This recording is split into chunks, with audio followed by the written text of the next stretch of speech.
energy sector.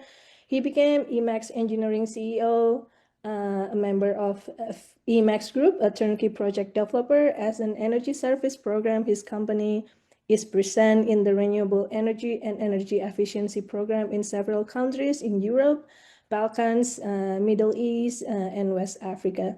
And thank you so much, both of you, for being our supporting organization and for being here with us today. I would I would go to Mr. Abdul Karim. Thank you so much for being here. From your experience working closely with youth and community development, is there anything you foresee that will need special attention, like whether to accelerate best practice or to be cautious of as AI scales up? Thank you very much to accept me to participate with you today.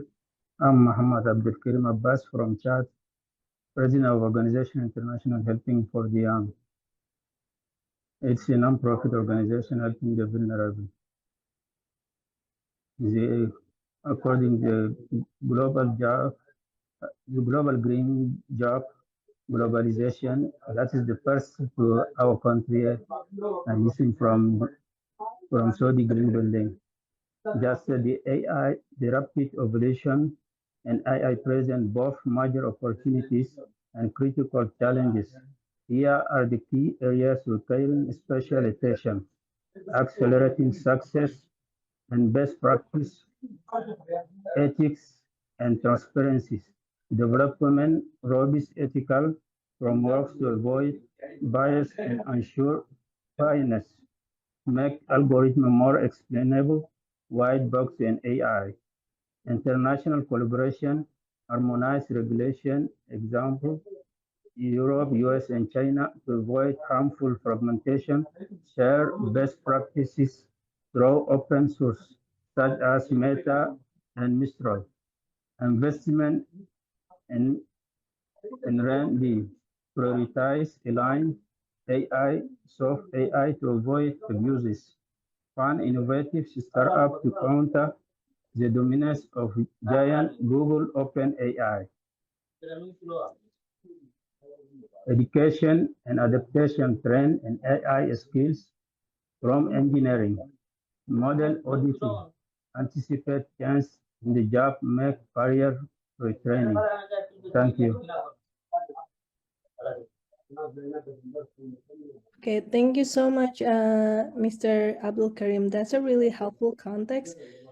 I wonder if you could also, just to build on that, is there any specific skills you think are helping young people, to more in this, fast changing phase of AI? And maybe you could share a little bit from your work's experience.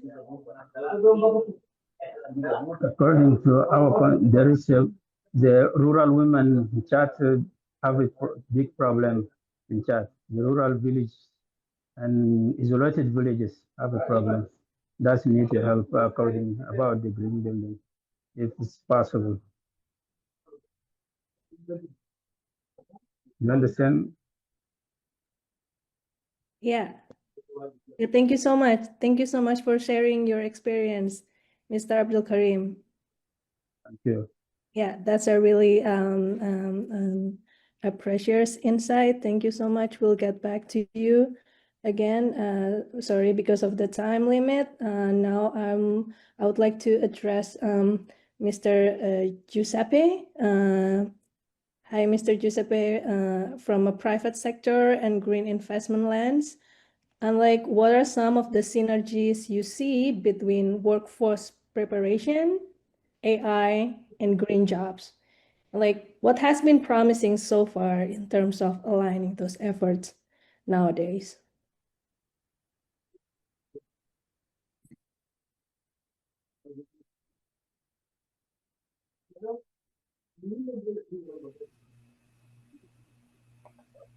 Mr. Giuseppe Alessandro?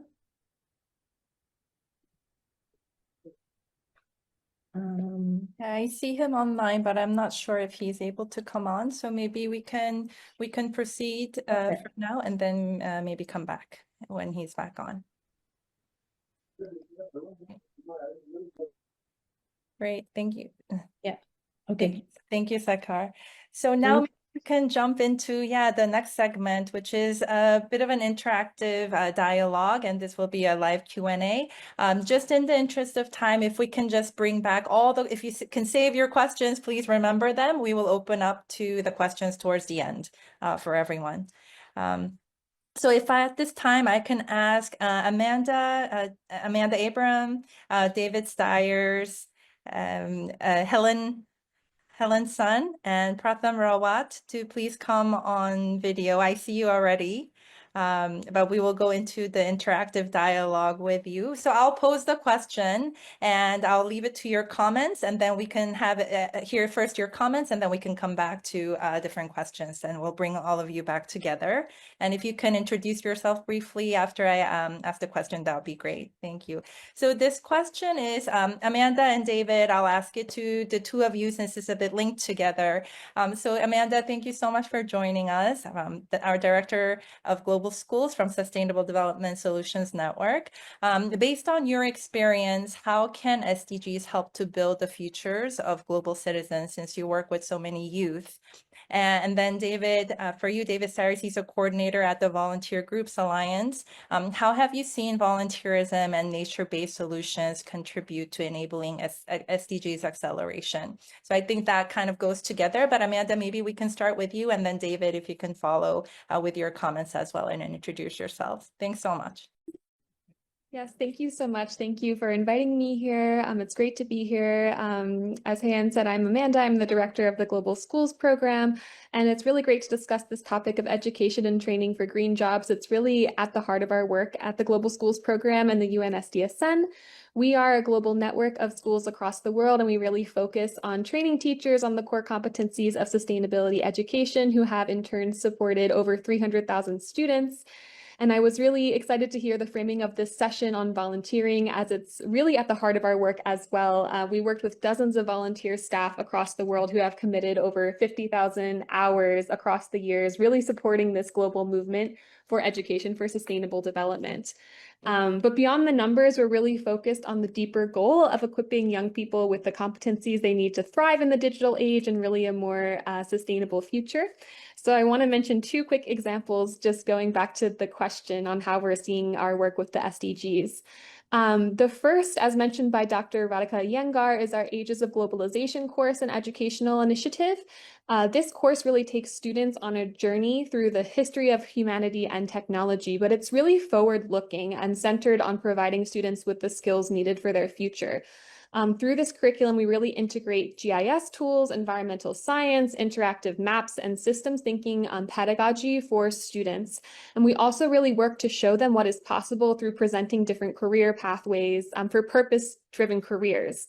And we do this through a live component of our course called UN at Your Doorstep, which brings UN leaders and young activists to talk directly to students, where we have students leading global conversations and gaining insights into what it really takes to lead on these issues, such as AI and biodiversity and climate. And they're really not just conversations, but they're also professional moments for exposure, which really the aim to broaden their sense of what is possible in engaging professionally with the SDGs.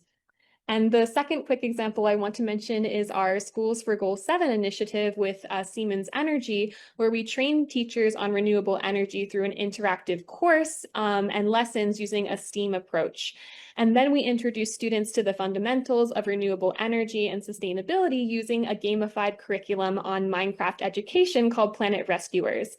And the group style play really emphasizes critical thinking and teamwork, really having students solve challenges with scientists within the game so they can gain real world knowledge and skills in different areas. And really the aim of this is to support them with various academic paths and future careers as a direct preparation for the green workforce. So the question maybe how you asked how SDGs can really help build these futures of global citizens. At the UNSDSN, we really have used the SDGs as a framework for education and training in both the skills and values. And the green transition, we really believe, will be driven by the competencies we embed into education today. So we're working on this not only in the classroom, but in showcasing how students can really link their classroom learning to career pathways for building sustainable futures. So it's great to be here learning from others, and really looking forward to the rest of the conversation. Thank you so much. Thank you, Amanda, and thank you for sharing really concrete examples of the different training that happens with the SDG as a framework. That's really helpful for a lot of, I think, educators on the call, at least for me, to be reminded of those components. And I think that also links really nicely to very hands-on work that the youth are doing through your program, but also through volunteers. So David, I'll pass it over to you now for your question on how have you seen volunteerism and nature-based solutions contribute to enabling SDGs acceleration. Great. Thank you so much. It's a pleasure to be with you today. I've been the representative for the Voice of Volunteers and the Volunteer Stakeholder Group at the United Nations for 6 years. And what's really impressed me is how UN systems and the member states around the world are engaging with volunteers and volunteer groups around the SDGs, and particularly providing a seat at the table. Volunteers as a stakeholder group are one of 22 major groups and other stakeholders, including business and industry, science, technology, academia, etc. And I coordinate the Volunteer Groups Alliance, which I'm pleased that Fazil is one of our board members, which serves as one of a global coalition bringing together more than 100 organizations and networks in over 150 countries that contribute to sustainable development through volunteering in all its forms. And so what we have seen in the past 10 years with the SDGs is that to make sure that they are achievable, we need to promote the contribution that volunteers are making to sustainable development and really help to continue gain the recognition for the important role that they are playing at the local, regional, national levels and in UN processes. And on our website, we've been tracking all the different ways that volunteers have been involved and been posting their stories. And so I encourage you to look at our website to see all the stories around the 17 SDGs, and also to share your own stories of how volunteers are working. And I've shared the link to where you can share your stories as well. And even before the SDGs, the United Nations recognized 25 years ago the value of volunteers, and even longer than that. The United Nations Volunteer Program is now over 50 years old. And in 2001, the United Nations dedicated the year as the International Year of the Volunteer. And there was IYV plus 10 in 2011. And we are very pleased that in 2026 will be a new international year for volunteers for sustainable development, IVY 2026. And the UN General Assembly declared this international year in December of 2023 to really highlight the role of volunteers in advancing sustainability and how we can all together promote and recognize volunteering as a significant force for sustainable development. And the General Assembly has called upon member states, the UN system, and other relevant stakeholders, including civil society, the private sector, and academia, to observe the International Year at national and regional levels. And the Volunteer Groups Alliance is working with other organizations that really help drive global engagement, because we really see this coming year as an opportunity to really emphasize the power of volunteering, to encourage greater investment in volunteering, and secure commitments from governments and others to support volunteering and an enabling environment in which volunteering will flourish. And so I'd say a key takeaway that we want to come out of the next year and what we've been working on for decades is the way that volunteers can consistently contribute to sustainable development. And this can only happen if we provide the enabling environment and the investments to make that possible. And so we're actually working on a call to action that will launch the International Year on December the 5th, the International Day of the Volunteer, where we want to engage all actors in the volunteering ecosystem to really help create and maintain the environments that we know volunteers need, because again, as we talk to people and organizations around the world in the volunteering and development sectors, we really want to shape a global campaign that reflects our collective vision and the priorities for volunteering, not just in 2026 and beyond. Because certainly in the decades that I've been working in the volunteer sector, we have gone from volunteering being just something nice that people do to really something that's necessary, and that volunteers in many communities are the change agents that are making the SDGs happen, whether it's providing health care, providing food, lifting people out of poverty, working on climate solutions. And so how do we honor that incredible 1 billion people a year human power to advance the SDGs and achieve our Agenda 2030? David, thank you so much for sharing that example. You know, even as someone that is in the education and sustainable development space, I think sometimes I see and I feel that volunteerism is sometimes seen as an additional component.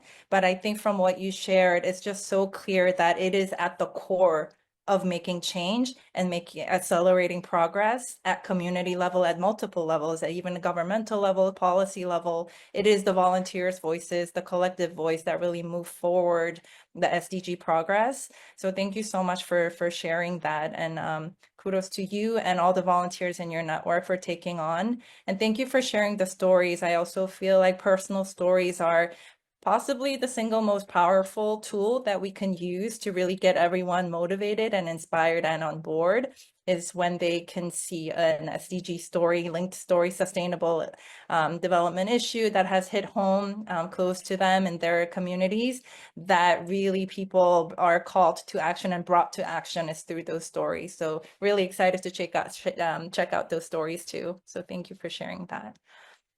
Now we'll hear directly from our youth, which I know is a favorite part for many of us, is hearing from the youth in our network. So Pratham, thank you so much for joining us from National University of India, and Helen Sun, thank you for joining us from School of International and Public Affairs at Columbia University, SIPA. So Pratham, I was wondering if you can share a little bit about yourself, and also share your comments on the question, how is India seeing the growth of green jobs? And as a university student, what are some of your ambitions? And Helen, as a young leader, what are your views on enablers of SDG acceleration? So over to you. Hi everyone, I'm Pratham Rawat. I'm a senior year student at Anant National University, and I'm doing my bachelor's and with majoring in climate change. So to answer your question, what is the India's green job landscape? So India is witnessing a paradigm shift in its employment landscape and its transition towards green economy. It has promised about 54 million jobs to be created by 2030. And this has been driven by ambitious climate goals to be achieved by 2030 and net zero by 2070. Just like 2 days ago, the Ministry of Renewable Energy had announced that India has already reached its 2030 goal of 50% electricity through non-renewable resources. Even it has identified key sectors such as renewable energy, electric mobility, green construction, sustainable agriculture, and waste management as emerging hotbed for green employment. It has also various initiatives like Green Hydrogen Mission and FAME2, which is for faster manufacturing of electrical vehicles, and various decentralized renewable energy programs, which is expanding both infrastructure and workforce. And India is not only working on infrastructure, it is also focusing on green education. It has set up a skill council of green jobs to upskill the youth in jobs like solar panel installation, energy auditing, and e-waste management. Recently, the government released a national education policy, and there is a huge emphasis on including green skills in the mainstream higher education. But this does not come without challenges. Just transition approach is really needed while doing this, by doing these initiatives. And moreover, many problems like climate vulnerability, gender disparity, and lack of green job definitions is really needed. And about just from personal experience, and right now I'm working at a startup which is directly in the sustainable agricultural sector, and I can see that more and more youth is being attracted towards these kind of jobs, which are having a positive impact on social and environmental sector. I myself am more inclined between the climate and the business because it really helps decarbonize various institutions or organizations. Pratham, thank you so much for sharing your comments. It's always interesting to hear examples and trends that are happening in India, similar to China, because just the sheer population size and just scale, it's such a helpful reference to take when we think about, okay, how do we scale this? How can it be accessed and reached with the population so large and the demographics so diverse?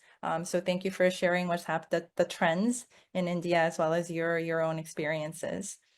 Helen, over to you. Hi, Heng. Thank you for bringing me in. And thank you to everyone attending this. I feel super honored to be speaking here. And I'm currently a Master of Public Administration student at Columbia University. But at the same time, before joining the academia, I had been working in hotel industry. My background was in hospitality, so I had a bit of service operation background. So it really well served my purpose in providing more service in education sector. And I wear another hat of being a community service leader as the president of a club called Rotary Club in New York. So a lot of my observations will come from the community frontline, where I observe a huge disconnection between the youth, mainly high schoolers, and the senior leaders, people who already retired and have the time to join our community service projects. So for Rotary International, we conduct all the community service projects to do amplify our influence and to do fundraise for larger initiatives to support peace building around the world. So a lot of the times we find it hard to recruit the younger generation nowadays. And this year I step up for the position because I find it a really good connection to have the senior leaders to mentor the youth.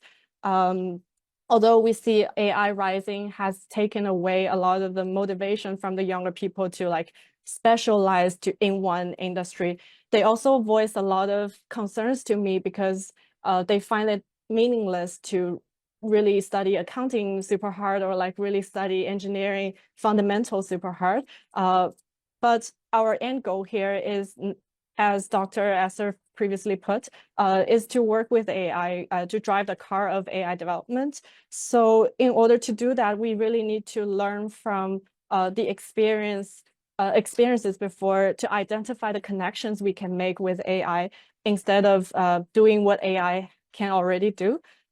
So in that effort, in our upscaling workshops, which is also a part of community service we're doing for a lot of high schools in New York City, we are trying to train them partner up them with the senior leaders in healthcare industry, in education industry, who are who've been with our club for over 20 years tenure. So we teach them how to run programs from ground up. Those experiences cannot be taught from AI. So these are really precious. And those quickly engage the larger population of high schoolers interested in this topic because they were able to find not only how to branch out to develop skills they never thought about before, such as public speaking and sales speech, through attending more workshops like Toastmasters workshops. It also helped them to identify the probable sectors they want to go into their future university application. So I find it a really a exciting time for a volunteer actually to conduct such kind of work. and to find a really niche positioning in the market right now. Although we face a similar challenge of like how we get used to be more excited about doing volunteer aside from worrying about their job potentials. Thank you. Thanks so much, Helen, and for your examples. And really, thank you for bringing back in that component of AI and really tying it back into intergenerational leadership, the mentorship and training, because now going forward, and as this event shows you, and that is precisely the reason why AI is a very distinct topic of our event as well, going forward in sustainable development, education, and all those spaces that we're in and the sectors that we're in, regardless of sector, it is going to be an ever-present component. And I think Dr. Esther's speech today, what you shared is so critical because of that reason. And I also see some questions in the chat already from our participants bringing back this education, skilling, AI. So I think now maybe is a perfect moment to bring all of our panelists together. So I will ask the questions that are in the chat. And Dr. Esther also, if there are questions for Dr. Esther, we'll bring that all of them in together because we didn't have a separate chance to go over questions in the prior panel. So the question I have from Marie-Therese is, I have a question. In what ways is AI currently being used to build youth capacity for sustainable development and green jobs? How do we balance the integration of AI with the need to maintain human-centric approaches in sustainability and education? So I think with all of our speakers, there were different points, excellent question that were brought up, but I think this is really targeting it back to that. So I'm opening it up to all our speakers to comment. I know it's a big question. Maybe we need a few minutes to think over.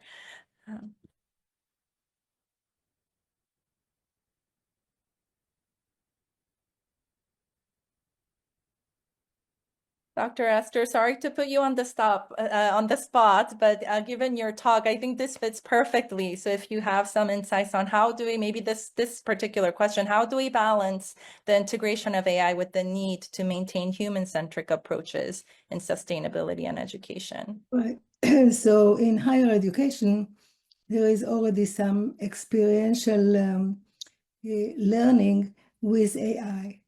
And mostly, if you read the literature, like professors of teaching reading and writing think that it's the end of their job, and professors of literature think it's the end of the job. So this sector specifically was thinking how to use AI.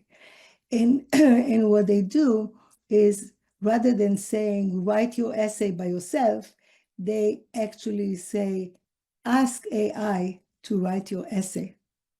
And to see what comes out as a result and what's the difference if they would write it. And what they found out is that AI could give you a lot of text, but it cannot give you the knowledge that you need to perform something right now. Of course, they hope that it will do. In other words, you could get the resource. In other words, use it for your resources, but you still have to do this thinking of the problem that you ask AI to address. So I hope I made it clear of kind of the limits. So rather than telling the students don't use AI, we tell them use AI. Let's figure out together the limits of using it. And one more point about using AI is that there are now courses how to write the question to AI, because the prompt, there is kind of a huge problem with the prompt. Unless you have the right prompt, you do not get the information you want from AI. So there are courses to just learn how to, and there are experiments of, using prompt and what you get. So that's like two ways to use AI as part of the education, rather than saying, my students don't read, my students don't write, and so on. Thank you. Fantastic. Thank you for this insight. Big food for thought for us. And I've going along with what Dr. Esther is saying, I've posted in the chat an article, interesting article I found from the Time recently at the early summer, which talks about how ChatGPT might be eroding critical thinking skills. And it was a controlled random trial. They had different groups. A very interesting read. I think it goes in along with what Dr. Esther has said. Thank you so much for that critical point. I think Radhika, since you also work closely with Dr. Esther, maybe you have some things to say. Thank you, Hen. I think Esther's comment made me realize the work that we are doing with the AI Education Task Force at Center for Sustainable Development. And there we have taken professors who are teaching various subjects, even history, some other subjects as well, and have taken the current curriculums and syllabuses that they are working on, and now we are trying to enhance it with AI related activities.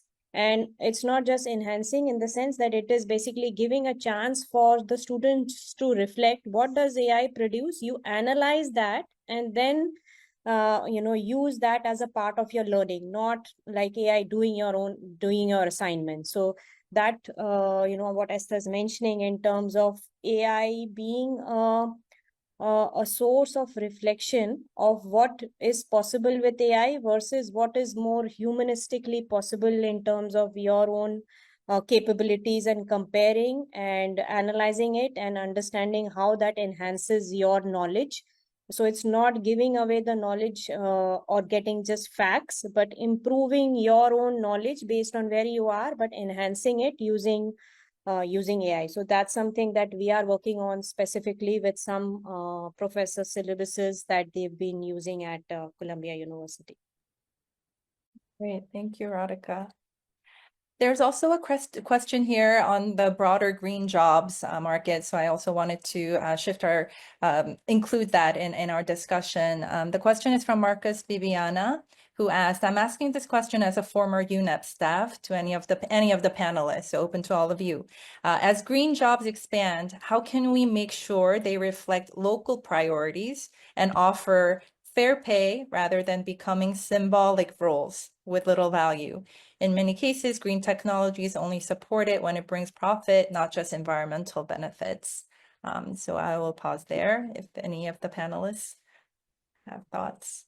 I'd like to go ahead and just share some insight on that. I think that is such an excellent point, because we do actually see that, sometimes a job is like, okay, it's a green job, but then what else? It doesn't actually take into account, as was mentioned, the different aspects that do exist. So I think that we need to first make sure that there is a change in the definition of what goes into constituting a green job. So if it not only benefits the planet, but also benefits the people and also benefits the economy, like it becomes something that is really sustainable. I think that is something that's really important. We also need to make sure that they're not just, separate from jobs that are already there. I think that is one of the biggest problems that we've seen, that you have your regular jobs and then like on the side, this is a green job and that's it. And so they don't get any of the benefits that exist. So we need to make sure that the jobs that do exist and the jobs that are coming up actually care for people in planet, and that in itself makes it a green job. So there needs to be this, like we need to kind of retool the way we look at jobs and our job system. And I think that is one of the main components, making sure that they benefit people in planet and the economy as we move forward. So it's not something that is separate, but something that is an integral part of the job system.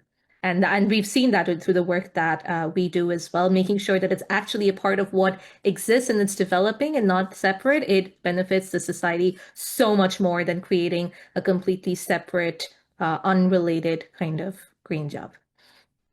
Fantastic. Thank you so much, Kekashan. This is a bit related, but now I'm thinking more on the policy level. If any of the panelists would like to jump in, there's a question from Mark Ritchie Celsius Cuento Huacon, which is Huachon. How can fragmented policies on labor, AI, and the environment be integrated to create holistic pathways for youth employment? So again, it's a very big question, but I was wondering if from the different, our panelists' experience and organizations, kind of going back to this youth employment point, I do think that maybe there is something that can be shared on what you have seen, ideally from policy level, but even as a best practices or what you have seen work for youth employment.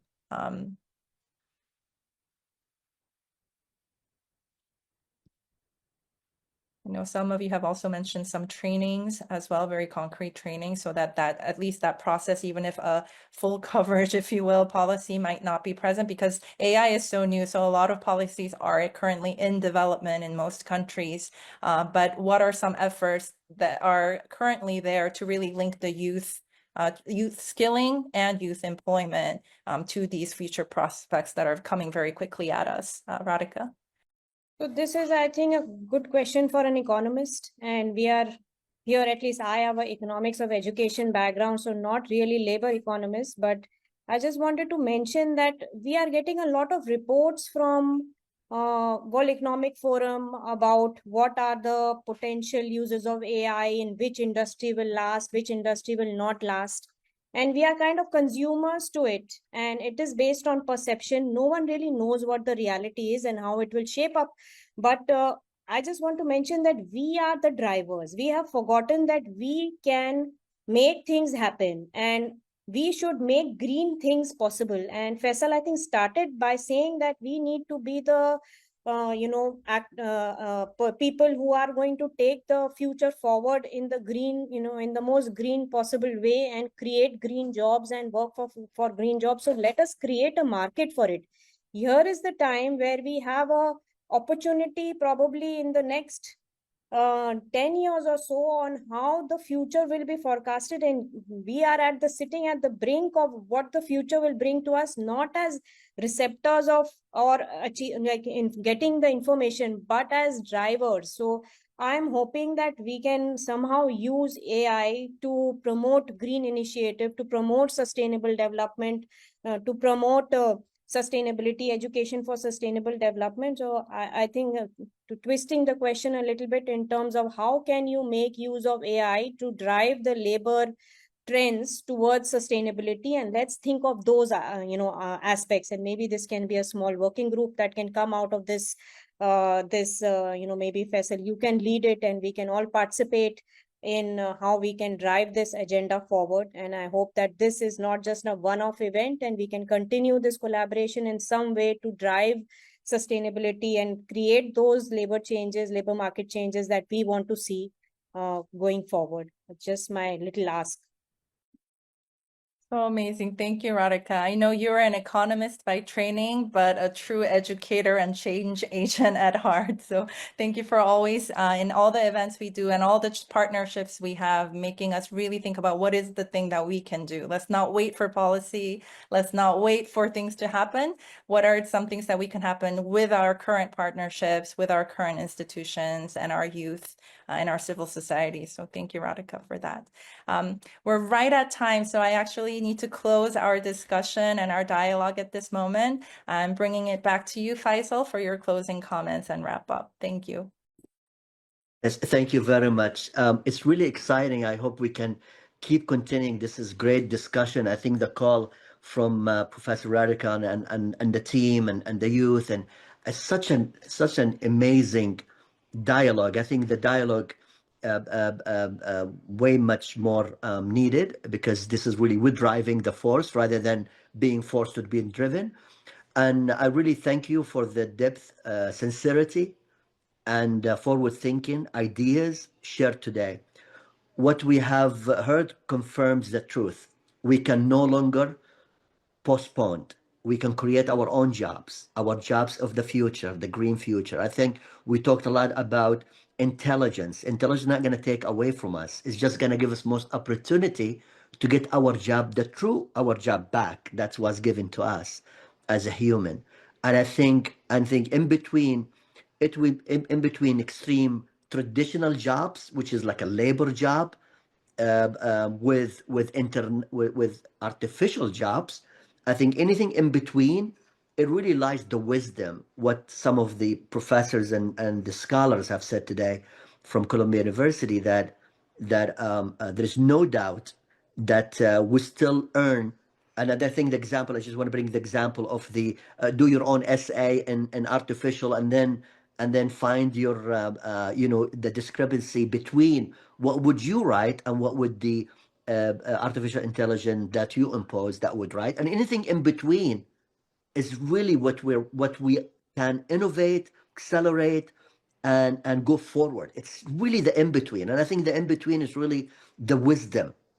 We talked about the skills and the difference between the skills. I love that presentation on was given by the professors, that the difference between skills, talent, and competency. When and where and what and how you apply those skills. It's really important. I think artificial can help us when we can apply it and it becomes more. So in the end, as we move forward, dialogue to deliver, let us anchor our efforts in local target side where green jobs training is most needed.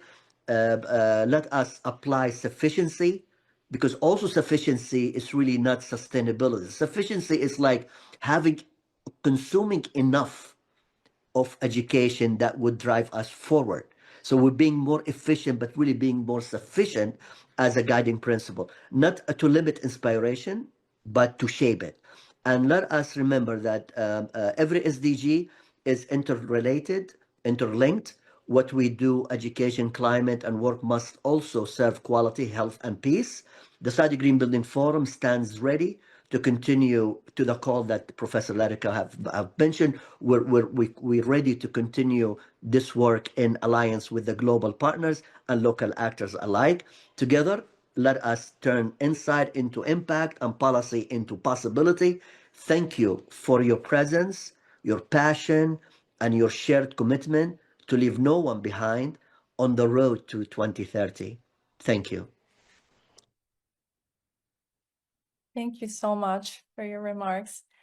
That brings this event to a close. Thank you all again for being with us. Thank you to our partners and supporters, our speakers. Thank you for really taking the time. I think sometimes we take that for granted, but we know so much going on in the world, so many commitments. So it was such a busy week, but really thank you for taking the time and for bringing your experience and your insights into this discussion. And I really hope that some of the things that we were able to touch upon in this 1 hour and a half, that we will continue to build partnerships. That's the way we work best. Thank you again, Faisal, for bringing this group together, this event together, for really pulling all of us together and being a connector. So thank you, everyone. Thank you so much for being here. Enjoy the rest of your week, and we look forward to hopefully connecting with you again very soon. Thank you.